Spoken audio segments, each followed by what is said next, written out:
الشیطان الرجیم بسم اللہ الرحمن الرحیم نحمدہ و نصلی علی رسول الکریم۔ اس میرے عزیز محترم دوستو، اللہ رب العزت کا احسان کرم فضل ہے کہ اللہ رب العزت نے اجتماع کے لیے قبول فرمایا۔ یہ ساتھی اجتماع کے لیے آئیں اور الحمدللہ اجتماع اللہ کی بہت بڑی نعمت ہے، اور اس نعمت کا جتنا شکر ادا کرے اتنا ہی کم ہے۔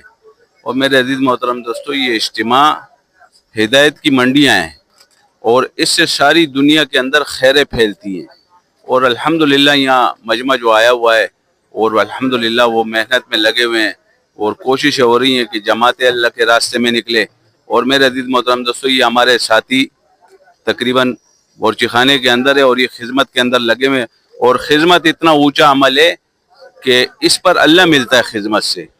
اور یہ ساتھی جو ہمارے خدمت کے اندر لگے ہوئے ہیں، الحمدللہ 200-250-300 کا ہماری جماعت کے ساتھی آئے ہوئے ہیں، تو ان کی خدمت میں لگے ہوئے ہیں۔ اور ساتھی ابھی الحمدللہ چائے پکا رہے ہیں، ابھی ان کی خدمت چائے کی ہو رہی ہے، اور اللہ ان کو قبول فرمائے، اور اللہ ان سے راضی ہو جائے، اور اللہ ہم سب سے راضی ہو جائے انشاءاللہ۔ اس کے لیے اللہ کے راستے میں نکلنا، بھئی 4 مہینے کی نیت کر لیں کہ انشاءاللہ اگر 4 مہینے نہیں لگیں تو 4 مہینے کی نیت کر لیں، ورنہ چلہ جو ہمارا رہتا ہے وہ چلے کی نیت کر لیں، روزے کی نیت کر لیں، ورنہ کم از کم انشاءاللہ دعا میں آنے کی کوشش کریں، اور دعا کے اندر اپنے آپ کو شامل کریں۔ جزاکم اللہ خیر۔